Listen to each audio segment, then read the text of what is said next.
Hey, welcome to another episode of Mississippi Stories. I am Editor-at-Large Marshall Ramsey of Mississippi Today. Guest today is somebody I just absolutely admire, and I think this is going to be a fun conversation. Rhea Williams-Bishop is the director of Mississippi and New Orleans programs for the WK Kellogg Foundation, and Mississippi native, grown up here, just kind of worked into this job, been doing it for 5 years now, and I want to introduce you to her a little bit, and also to some of the great stuff that the Kellogg Foundation does here in Mississippi as well. A big impact from pretty much 1940 on, I guess, here in the state, and really they have thrown a lot of resources in the state since around 2007. So we'll talk about just a second. Rhea, number one, it's so good to see you and talk to you. You're one of my favorite people on Facebook. I'll be the first to admit that. I always love it when your statuses pop up. And I have to say, the other day you posted one about an old car. You reposted that somebody had done about an old car. And I think it'd been like they took it one place and they were going to give them like $1,000, and another place they were going to give them just even less than that, like 100, because it was his old car. But it turned out to be a classic Nissan that was worth $100,000. And the metaphor on that was know your worth. Exactly. And whenever I see things like that and I repost, I started out thinking you had to always have your original, but there's some great stuff out there, and I try to be as positive as possible on social media, because there's so much negativity in the world. So I'm glad you enjoyed it. Well, thank you. I appreciate that. It was definitely great food for thought. Like I mentioned before, you are a native Mississippian. You were born and raised here, I guess, and you grew up in Carthage, correct? Yeah. Grew up in Carthage, middle of the state, the Square County, Leake County, and actually a fifth generation Mississippian. So I didn't realize that was such an oddity until I went to New York with the Rockefeller Foundation for a leadership program. And they said, your family has been in Mississippi for 5 generations. I said, yes. So now I'm raising the 6th generation. That's right. You have 3 kids. I have 3 kids. Yeah, you and me both on that one. Yeah, that's right. Isn't that funny how, though, I mean, and I think about what I do and doing the cartoons, and like I said, I'm not a Mississippi native. I'm new here. I've only been here 25 years. And but you've been here long enough. Exactly. But I mean, the thing is, my whole perspective on what I do changed the moment I had kids. And I know that probably was the case with you.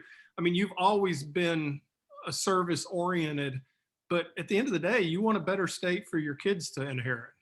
Oh, definitely. And, when I talk to people about the work that we do at the WK Kellogg Foundation, and the reason I do this work, it's pretty simple. What I want for all kids in Mississippi is the exact same thing I want for my kids. And I think that's what keeps me grounded in the work and keeps me focused, keeping the main thing. Yeah, that's what it's all about. And, most kids that grow up in Mississippi, the first thing they say is, and I was one of those kids, as soon as I get out of high school and I graduate, or I'm out. I thought I was headed to Howard University. I had these big plans, and then, reality kind of set in, and I'm like, full scholarship here, Jackson State University, maybe I'll stay.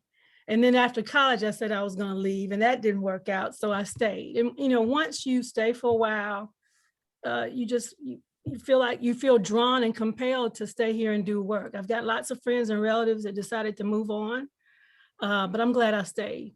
I really, really am. What'd you get your undergraduate degree in? Urban studies. And believe this or not, Marshall, by the time I made it to my sophomore year, I probably had changed majors about 5 times. Yeah.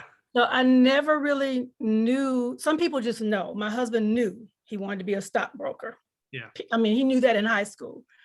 I had no clue. I knew I loved politics and history and social work. And, I started out as an art major, because in high school, I was quite the artist. And that's something we have in common. Yeah. Not cartoons, just other types of sketches or whatever. But anyway, I sat down with my dad and I said, Dad, I'm going to be an art major. He looked at me and said, okay, so you're going to be either a teacher or maybe starving artist, or you'll make a lot of money after you do great works and you pass away. So you're gonna have to move or do something. I was like, oh, no, I need to change my major. And so I did, and I wanted to be a teacher at first. I liked aspects of teaching. Got to Jackson State, talked to the late Dr. Jackie Franklin, who was in urban studies, and she was a mentor to me, bless her soul. May she rest in peace, and convinced me to go with urban studies, and that worked out very well. Went on to get my master's in public policy and administration. On from there to receive a doctorate in educational leadership, all three at Jackson State. It's so funny now. I think about what you do now, but also too what you did before in some of your previous jobs. I mean, you were director of the Center for Education of Innovation in Jackson, Children's Defense Fund. I remember S-CHIP back in the CHIPS program back in the day. That's right.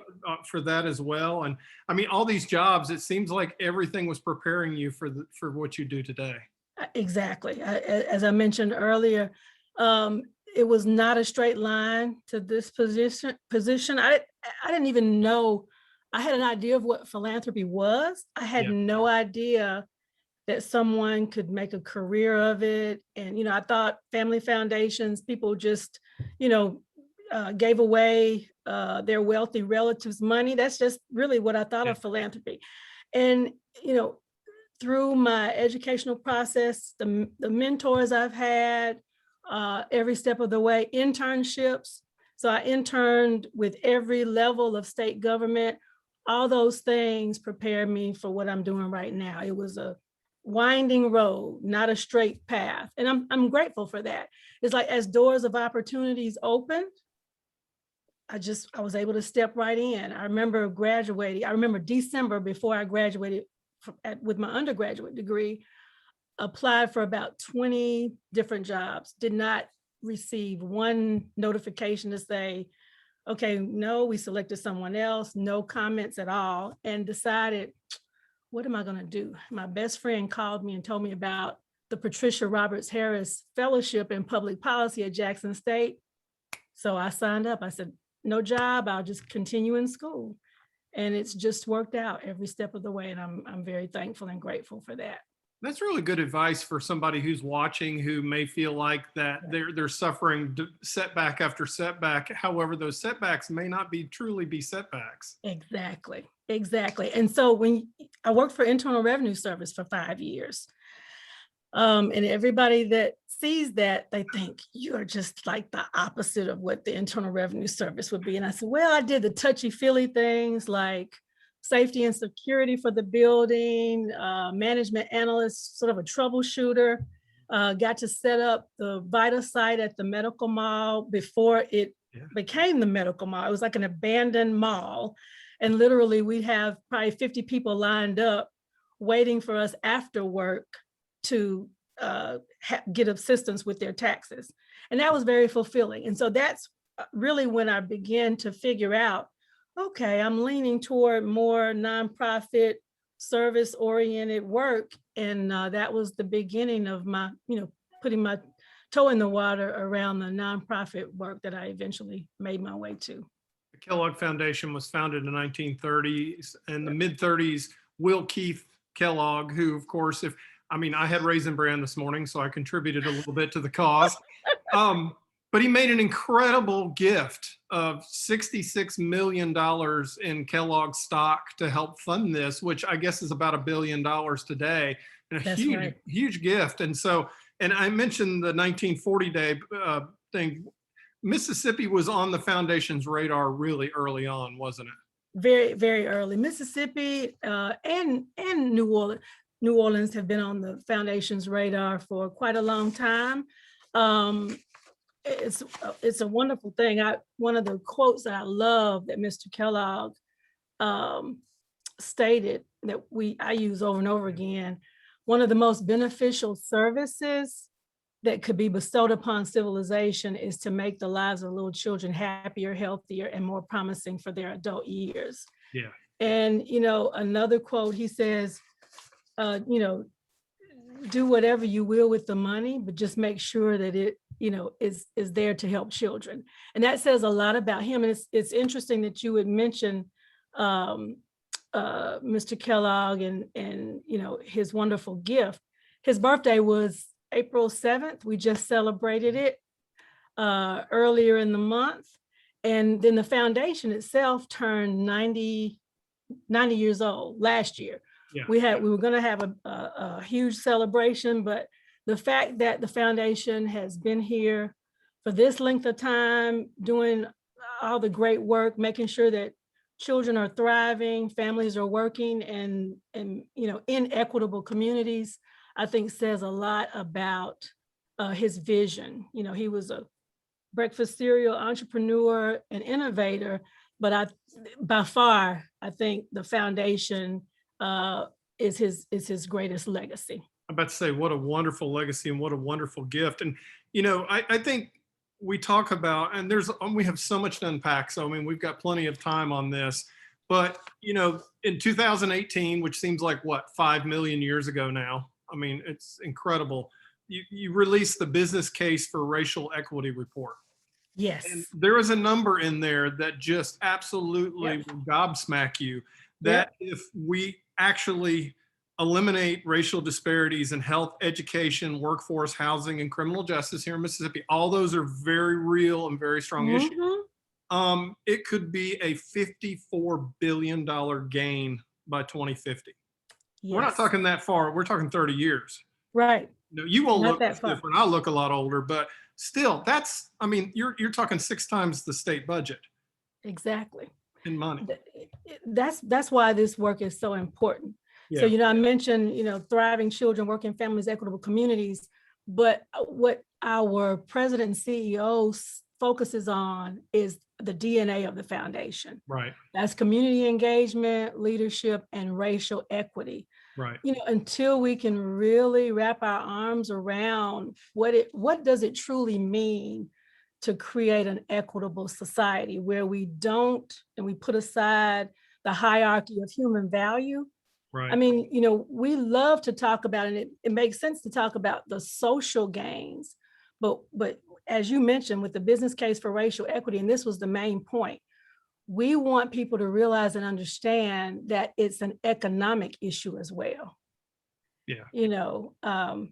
We want to make sure that people know that we want to focus on economic equity. And that's the only way we're going to really, truly become the great state that we know we can become.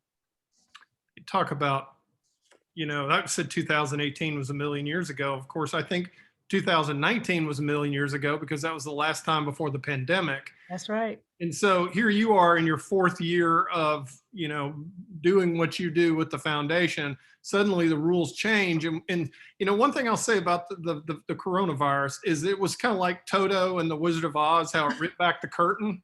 Yeah, exactly. It revealed everything, every weakness and every structure in society and individuals, and it didn't name it. What were some of the challenges that the foundation faced when coronavirus hit? I mean, because obviously it's hard to do in-person things. It's hard. There's a lot of things there, but what were some of the things that y'all immediately addressed? Yeah, and that's our bread and butter, being able to meet, network, connect people, do site visits with grantees. So we have our locations, our target places, of course, Michigan, New Mexico, Mississippi, New Orleans, Mexico, and Haiti. Yeah. The first thing was just the realization that we couldn't go back to the office. Everyone had to work from home. My team was pretty used to doing that because we have to work across distances, and we've been using Zoom a long time. We had actually just changed over to Zoom, and folks had become comfortable with it, and we were ready to roll. We did not miss a beat. Our major concern was our grantee partners.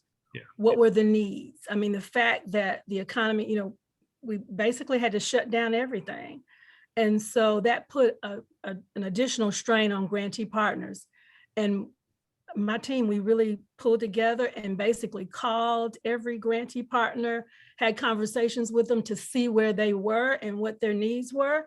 and adjust it to meet those needs. And I think I can safely say we have been even more productive during this COVID pandemic than ever before, which is a good thing. It's the rainbow and the silver lining behind the cloud of COVID.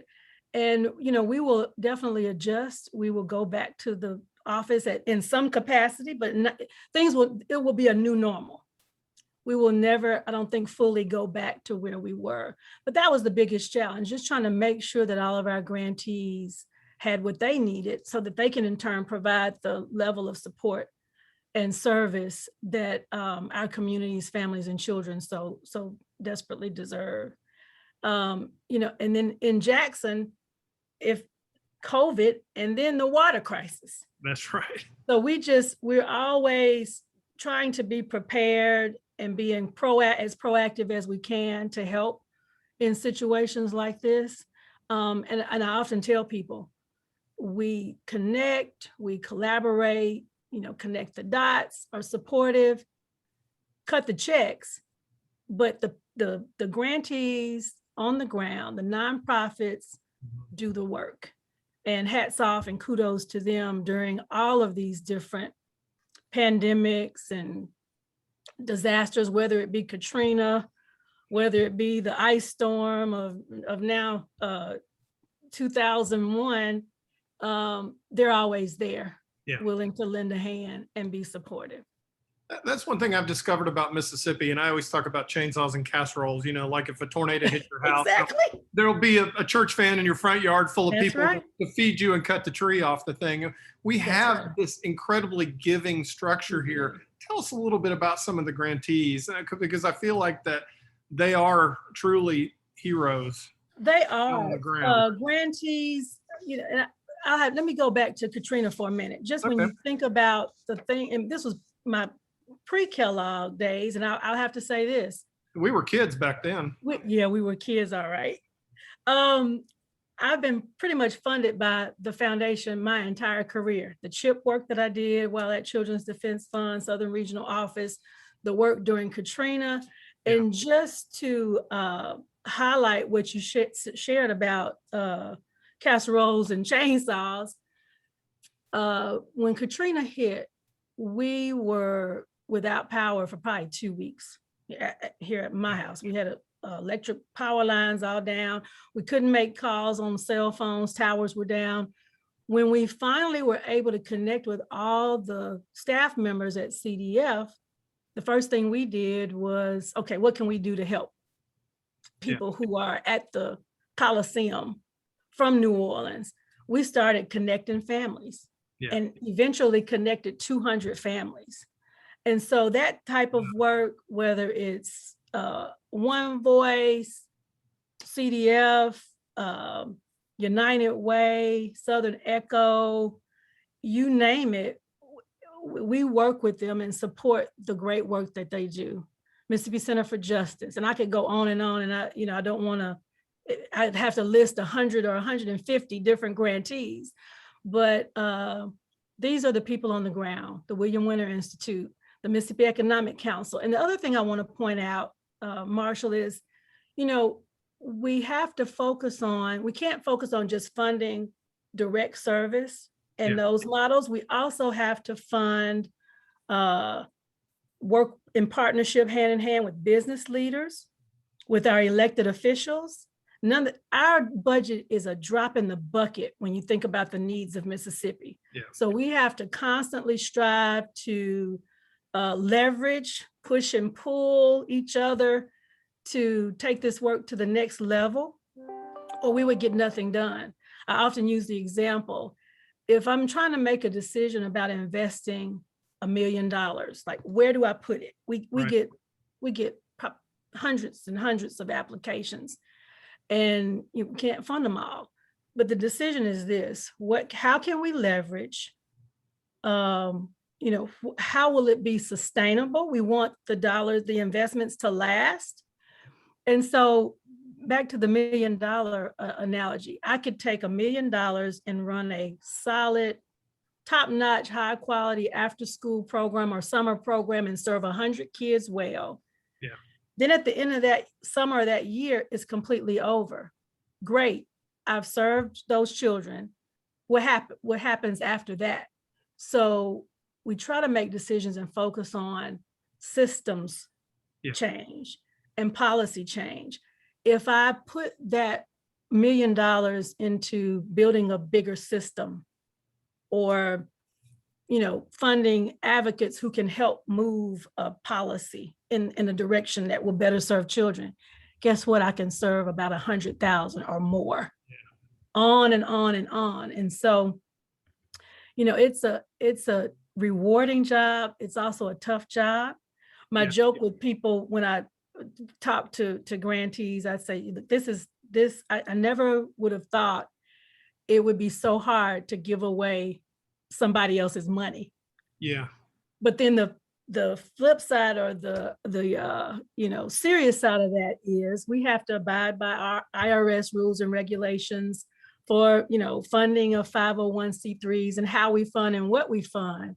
But the sweet spot is when someone brings a program or an idea that's great for children, that is what they do and they're good at, and they've got proven track record of it being successful. And then what it is we want to do, our values and our targets and goals, that intersection is a sweet spot. And that's where the funding takes place. Exactly. I was reading something that you were quoted in, but you know, some of the things that you promote, you support supporting dialogue, developing leaders. And I like that because, you know, I thinking about that, you were saying you could just say, here's some seeds and hand it to them. But if you don't teach the person how to be able to till the earth and to be able to, just using a farming analogy on this, you're just going to end up with weeds. You're not going to end up with great crops on that. You invest in the community, and you're also an advocate as well. I love the values page on your website. There's like 4 or 5 of them on there. There are a couple here, and I'm going to read that touch me. We believe all people have the inherent capacity to affect change in their organizations and the communities. We respect individuals and value their collective interests, strengths, and cultures. That's teaching people to fish. Exactly. That's teaching people to fish. And having the faith that they can do it. That's right. That's right. And so, you know, how do we look coming in, telling somebody in the community what to do? Right. So I love Mr. Kellogg's theory of change. This is something he said years and years ago that is just, it's the formula for change for children, in my opinion. Intelligent study, cooperative planning, and group action. Yeah. It's so simple. And we as a foundation try and meet communities and meet grantees where they are. Right. And I think, you know, another plus is that we're one of few national foundations with a presence in place. Yeah. So our president, CEO, and the board made a conscious decision to open up shop in all of our places. Right. And so we're so excited to be in downtown Jackson. Proximity is everything. And, you know, when I first got to the foundation, we set up we called it a Southern Learning Tour, where we loaded folks up on a bus. They all flew into, my team and our DNA team flew into Little Rock, Arkansas, and went to all the civil rights sites throughout the South, as many as we could fit into a 7-day process. And it completely changed the way staff members, team members thought of the work, because they got to see firsthand the DNA in action. All the history, went to Medgar Evers' home, talked to members of the Little Rock Nine, went to the Civil Rights Museum in Memphis. Our 2 museums had not yet been built at the time, but all of those experiences and proximity to the work and proximity to the families, communities, and children we serve is very important to us. You've been doing this for 5 years. Obviously, like I said, the foundation's been invested in Mississippi for, you know, since 1940. Mm-hmm. So much has changed, yet so much remains to be changed. What are some of the biggest obstacles that you feel like that you face on a daily, monthly, yearly thing. I mean, what are the impediments and the roadblocks for change in Mississippi? I think our number one is the will of people to listen when it comes to racial equity. Yeah. Most people don't acknowledge. I think one of the reasons that we remain at the bottom is that we don't overall have the will to make the change necessary. Back to the business case for racial equity. Yeah. The fact that we can't do something as simple as expand Medicaid to serve more people who are in need. The flag came down. I think that was a wonderful next step, but there's so much more left to be done. When we talk about the economic impacts of decisions made to try to work to eliminate racism, I explain it to people like this. The word equity bothers a lot of people because they view it as you're taking something that I have, you're taking from me, and I'm not going to have as much. Yeah. Well, I think of it, this analogy with the pie is what I've used oftentimes to explain equity. You've invited a bunch of guests to your house, and you have a pie that's sitting on the table and everybody sees, and you've sliced that pie up equally. You give it out, and then there are some people at the table that don't have any more pie, and you think that that's it. So the people that are sitting there without the pie are thinking, okay, I don't have anything. Well, as a hostess, I'm gonna have an extra pie in the back. I'm gonna bring it out, and everybody will have enough. Yeah. So it's not like I'm gonna have to take somebody else's slice of pie and cut it to give you some. I think it's as simple as that. And when we realize that, the rising tide raises all boats, when we make sure that children have what they need, a high quality early childhood education, that the pregnant mom has the proper prenatal health care and support after she has the baby, that everyone can have a job that provides them with a living wage, not a minimum wage, a wage in which they won't have to work 3 and 4 jobs, piecing together enough resources to take care of their families. Healthcare, I've talked about Medicaid. All those things are directly connected to how well we will do as a state. And what's good for children and families and communities is ultimately good for business. And, once we all realize that, I think we can go a lot further, a lot faster. I interviewed Tate Taylor on this series, and really great interview. He's building a really interesting and wonderful movie facility down in Natchez and creating a culture down there. And he said something that was very powerful, though. He said, how can I attract people to my hometown of Natchez, which is wonderful and lovely and great if we have an F-rated school? Exactly. Really, like you said, and that's why I think the business case for racial equity was so important, because it's like a lot of people understand dollars and cents. Right. It puts it into that. But you're right. I think when you talk about creating just these little structures and these little changes can have giant payoffs at the end of the day. And, I'm glad you mentioned that about, Natchez having an F-rated school. Most of us don't look back at the history and the context. Yeah. So why? So just overnight. So just because Natchez can't pull it together, or any given place that is a D or an F rated school, you have to look at the history. And, I did a presentation at South by Southwest years ago, talking about education and talking about saving Black males. And I remember a slide that I said, look, it was illegal for African Americans to even learn how to read. So you couple that with, particularly in the South, Black schools could only go up to the 6th grade. You didn't go any further than that because you went to the fields to work. My small community in Galilee and Harmony had a Rosenwald school, which goes back to philanthropy, because that's a whole history. And I'd love to write a book about the impact of the Rosenwald school.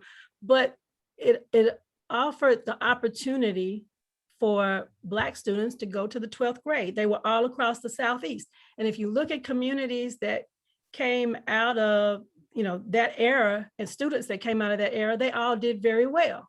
So you have to look at the history and the context, and we have to make strides to try to right some of these wrongs if we want to be where we need to be. I always say Mississippi cannot afford to take baby steps in anything that we do. We need to be looking for the quantum leap. And, on the upside, during the COVID pandemic, there's been a focus on the digital divide. Yeah. So I think that's one of those quantum leaps that we've talked about.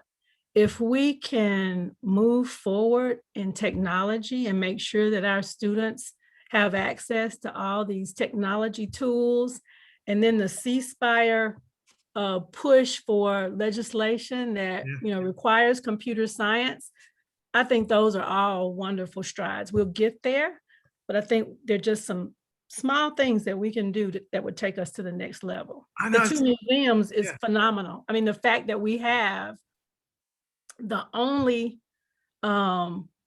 state-funded civil rights museum in the country says a lot about who we are and what we can be. And we tell our story honestly in it. Yeah. That's what I think is so wonderful about it. And you think about how many kids are now going through the museum and getting to see things that, not necessarily to be happy or sad about our story, but to kind of understand why we are the way we are. Exactly. It makes all the difference. It really does. It really does. It's funny because you bring up the digital divide, and of course, once again, Toto pulling back the curtain on that, and it's so ironic because we're talking about, we had to go to Zoom and we do Zoom. And I mean, for you, considering you're 1 minute you're in Sunflower, the next minute you're in East Biloxi. I mean, it's kind of, I've done that drive a lot. So, I mean, it is nice to be able to pop in on Zoom and be able to do meetings without windshield time. Yep. But we saw it a lot, like in Jackson Public Schools, when they went virtual early on, there were a lot of people that didn't necessarily have internet access. I know the city of Jackson has really worked hard to create Wi-Fi, particularly in the downtown area, and so forth. And now we've got the stimulus money that's coming in to help create that also. And with C-Spire, I mean, it's nice having C-Spire here also. Right. I mean, we got a lot of the pieces. How long do you think it's going to be until Mississippi can get to where, somebody maybe in the Delta or somebody in Southwest Mississippi or somebody out in a rural area in East Mississippi can have high-speed internet? Because you don't realize how important it is till you try to do what we're doing right now. Exactly. And, for school and for work, you can't work from home.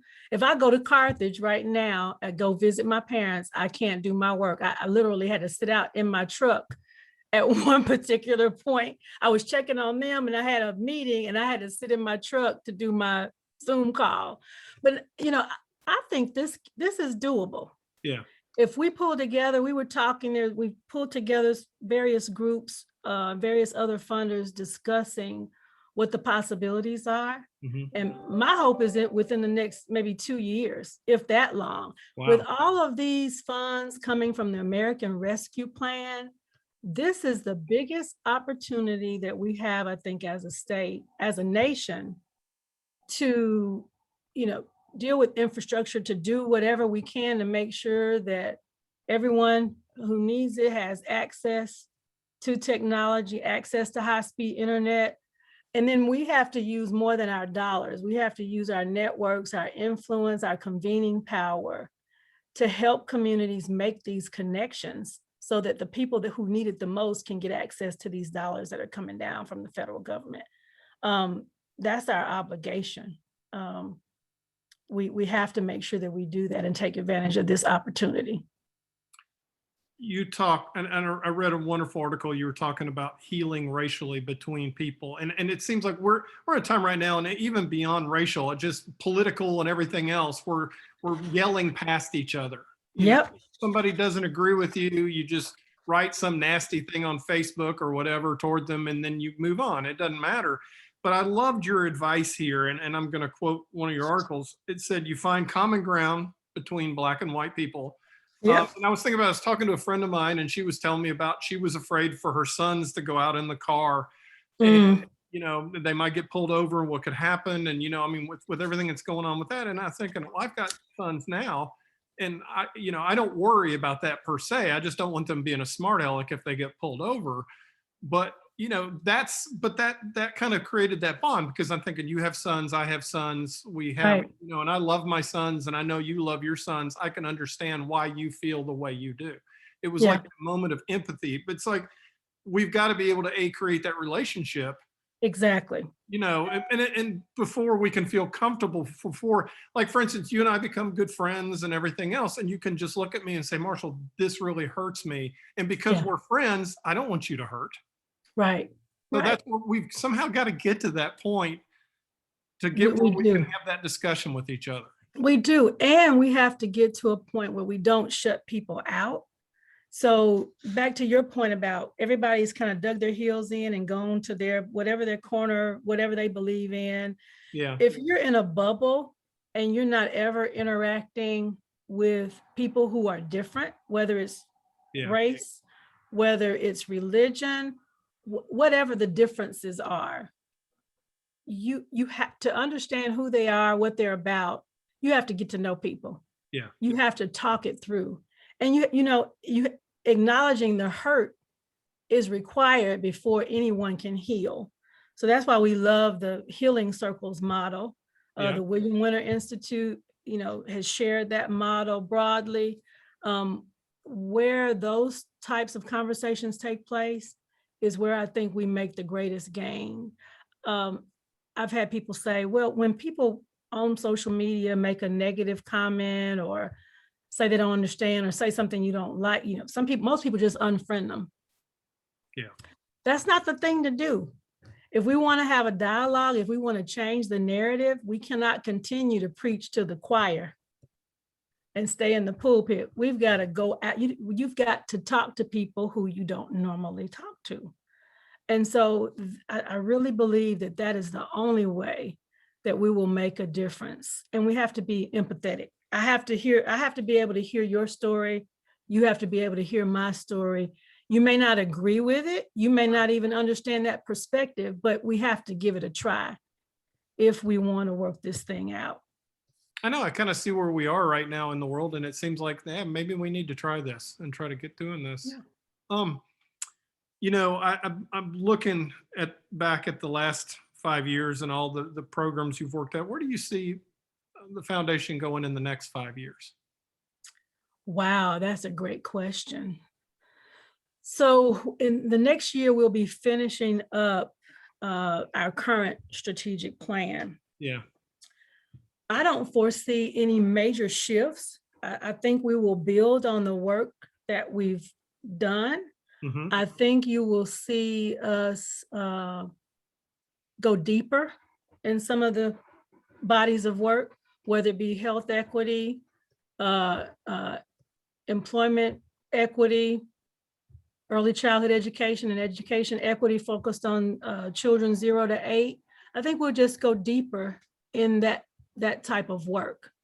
We have announced and are in the process of making selections for what we are referring to as Racial Equity 2030. That's a larger amounts for larger entities and collaboratives who will be focused solely on racial equity and increasing investments in that area. But I think you'll see us continue to build on the long legacy and drill deeper into that work as we move forward. Do you see any communities where you feel like that maybe this area needs some more investment or needs some new investment or a little bit more love? Yeah, those conversations are ongoing, but right now I don't see us straying away from in Mississippi. Our target areas are Sunflower County, the Yeah. city of Jackson, and East Biloxi. Yeah. I think I know our team has had some conversations about looking at some things a little more regionally.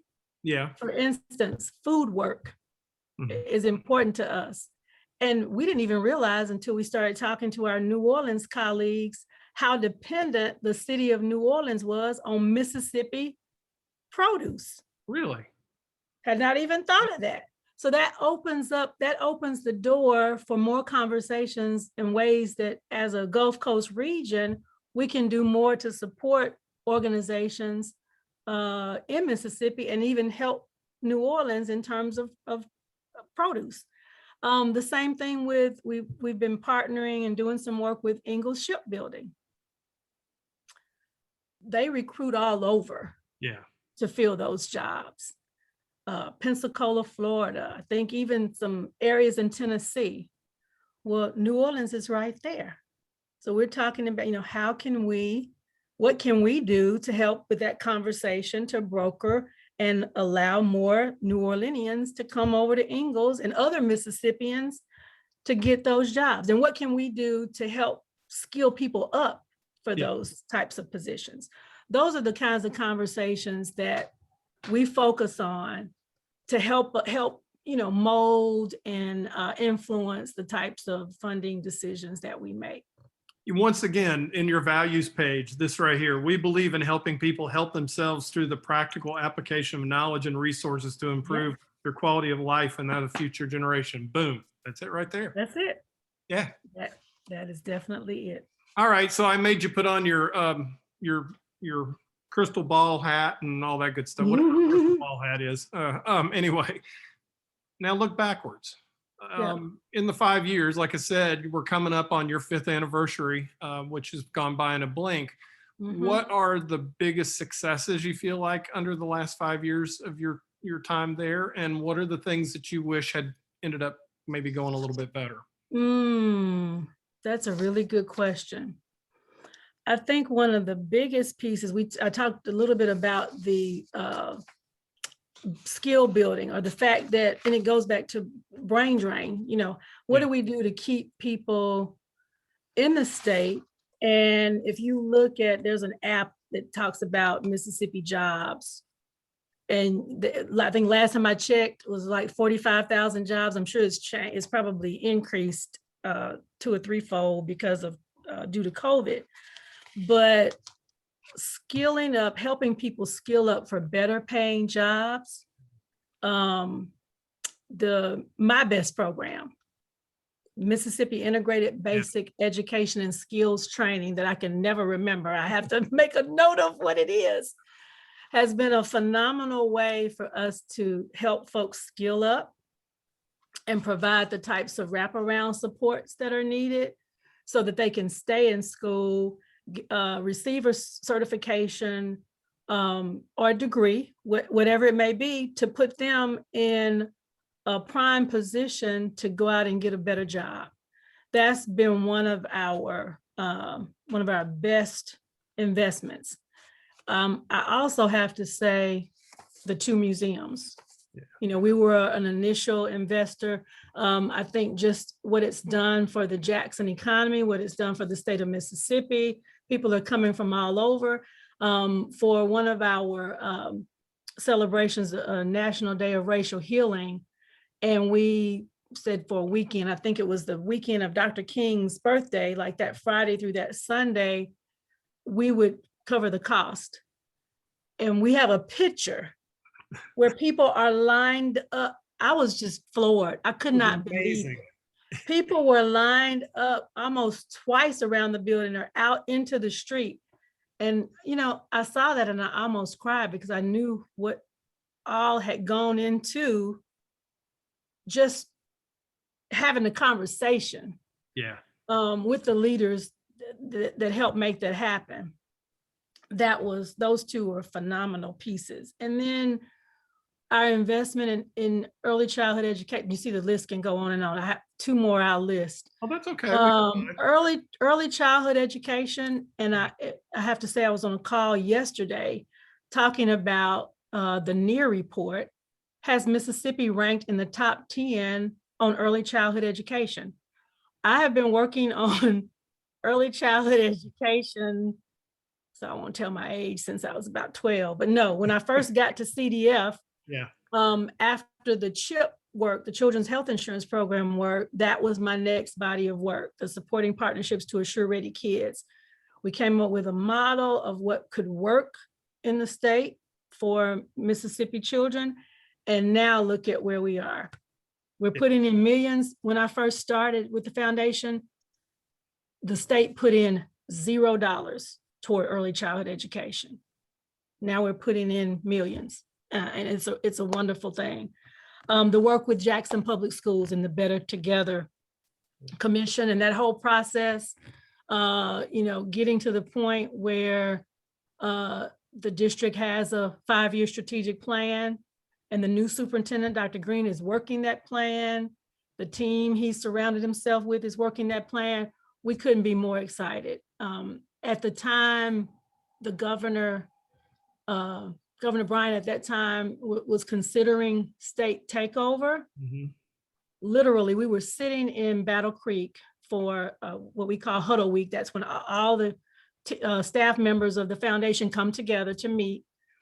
And while the Battle Creek Public School District principal and other staff members were up talking about the wonderful things that they were about to embark on to change education in Battle Creek, Michigan, we were looking at our cell phones and literally hearing the conversation about the state taking over JPS. And we were like, okay, we felt helpless. And then when we got back, a door of opportunity opened, goes back to those networks and conversations, and we were invited to the table and were able to come together, working with the governor, working with the mayor and the school district to change the trajectory. So those were wonderful, wonderful bodies of work that could not have been done without the help of all the wonderful grantees on the ground, the leadership on the ground. It wouldn't have happened. Well, it sounds like really the foundation is about relationships as much as it is about money. Yes. It really is. You cannot get this work done if you don't build the relationships and trusting relationships, being able to have the hard conversations about, okay, so we're in partnership. This is what I'm bringing to the table. What are you bringing to the table? How are we going to work together? How are we going to make this work sustainable for children, and keeping children at the forefront of everything that we do?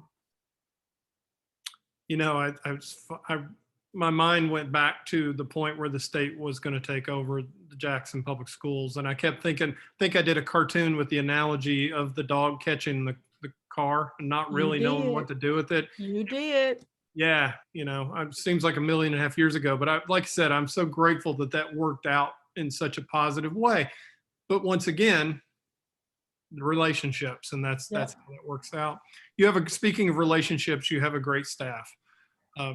It's not a one-man operation. There's a lot of people that y'all work together. Talk a little bit about the day-to-day kind of the operations. I know with COVID, everybody's been from the house. We've been the same way. I'm sitting in my kitchen right now. That's just kind of the world we live in. But talk about that and talk about the teamwork the team that you have and the teamwork that you are able to. Yeah, the teamwork is just is what it takes. I always tell the team, it takes teamwork to make the dream work. And so we have 15 team members, and we come together on a regular basis. We meet on Monday, Tuesday, and Thursday morning for 30 minutes, checking in, talking about our work, what needs to be done, who we need to talk to make this happen. We're in the process now of planning for our next year as we are making grants. So it's an ongoing process. We spend a lot of time in meetings. I remember when my children were here taking virtual classes, and they're like, Mama, do you ever get off the phone? You know, I'm always on Zoom, sometimes back-to-back calls. There's a lot of reading, a lot of writing, a lot of meeting and connecting. That's what it takes to get the job done. And we spend a considerable amount of time training and utilizing tools to make sure that the team is cohesive and we're working together and we stay abreast of the latest in philanthropy, as well as the latest in whatever area, whether it's employment equity, health equity, food work, early childhood education, and we connect across the foundation. So I'll give you an example. On our team, we have a combination of local program officers in place, and national program officers. The beauty of that is that the national program officers have been on a team that they've worked with national models all across the country. And they can bring that information to the place, to Mississippi. Our program officers who are here on the ground know where all the bodies are buried, know the relationships, who we need to reach out to make whatever happen. And it's like magic. Yeah. Bringing the two together. And it's been rewarding to watch that happen.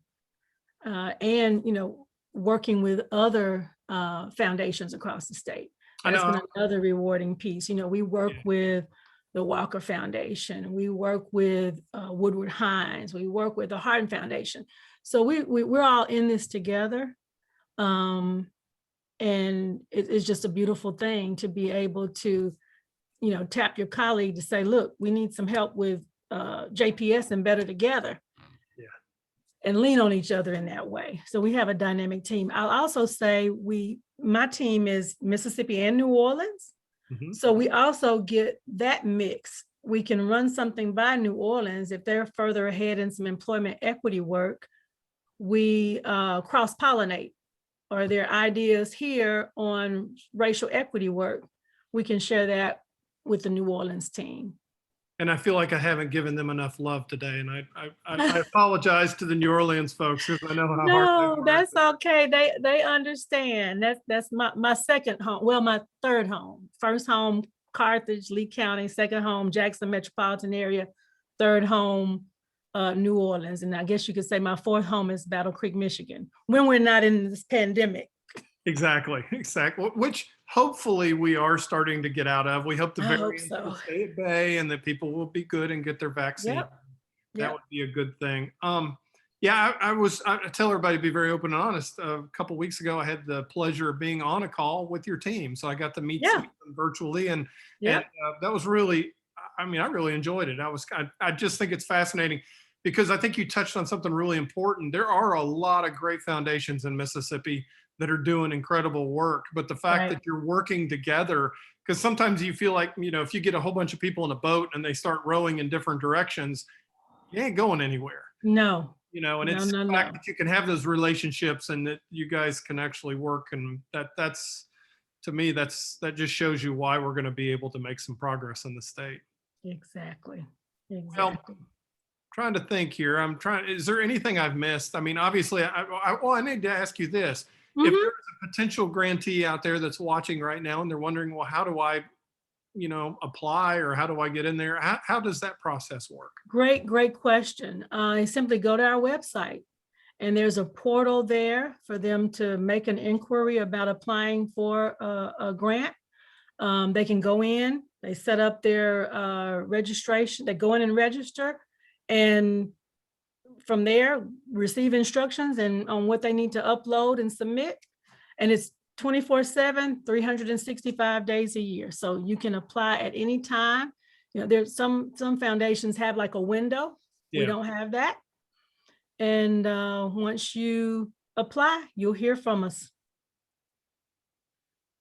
Let me ask you this. It sounds like you're working pretty much 24/7. What do you do when you just kick back and relax? Oh, that is so funny that you would ask that. So you cruise around in your truck. I know that. Pre-pandemic or post-pandemic, I didn't have a whole lot of time to do anything but sort of pack and stay on the road. Yeah. I've taken up cycling. Really? My husband bought these bikes and I was like, okay, well, we'll go test this out. And I loved cycling as a kid. You know, all kids love riding a bicycle. So we started in maybe like June or July after the pandemic. 'Cause, you know, there are only so many closets you can clean out, so many garages you can clean out with your extra time when you're in shutdown mode. So we started riding, and now we do it at least 3 to 4 times a week. Go up and down the trace trails. I don't do the street or the road. That's Yeah. out because too many people have gotten killed and all that. But I've gotten up to like 25 miles. Wow. Are you talking like serious hardcore, wear the funny pants and the helmet and the Yes. clip shoes? You know what I used to say? I said, how do they wear that? I'd never wear that riding a bicycle. I have the funny pants and the whole 9 yards. I tell you what, I did a bike trip around Vermont, and after about 10 miles, the funny pants are kind of nice to have the padding.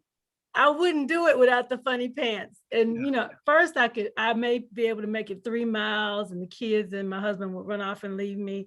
But I was like, okay, no, I'm going to stick to this. And so I'm able to do that.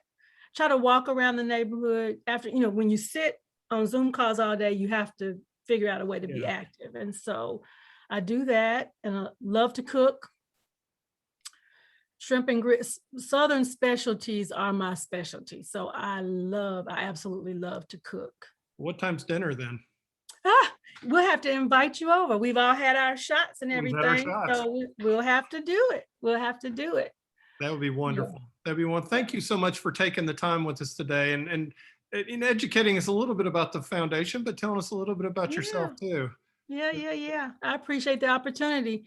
And I'm just a person with an advocate's heart and a funder's head is the way I like to refer to myself. So this was wonderful. Thank you for the invitation. Oh, I hope we can do it again sometime. We got to do dinner.